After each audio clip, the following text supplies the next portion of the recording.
وامان لێتوە زۆر بەکردار بە زمان زۆر باسمان لە عەدالەتە، بەڵام کاتێک کە دینە سەر واقعی کاتێک کە دینە سەر واقعی بابەتەکە عەدالەت پشتگوێخرێ، عەدالەت ئەچێتە باڵێکی ترەوە لەبەرەوەی کۆمەڵێک دەست کۆمەڵێک ئەم لاوە کۆمەڵێک فکری جیاواز لەنەو بابەتەکەیە سەر دەردێنن لەمەشەوە عەدالەتەکە نامێت.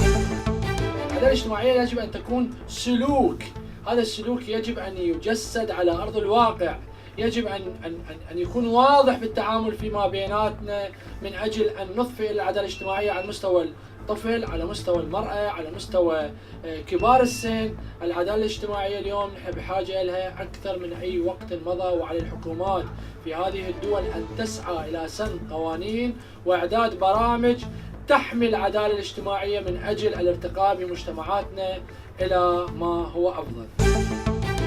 دادپەروەری وەکو سەرچاوەیەکی یاسا لە هەموو کۆمەلگایەکدا کاتێک کە دادپەروەری بوونی دەبێت، ئەو کۆمەلگایە هەست بە یەکسانی دەکا، وا دەکا هەست بە خۆشگوزەرانی بکات. دادپەروەری دەبێت لە هەموو شوێنێک ڕەنگدانەوەی هەبێت، لە ناو کۆمەلگا، لە ناو وڵات، لە ناو خێزان.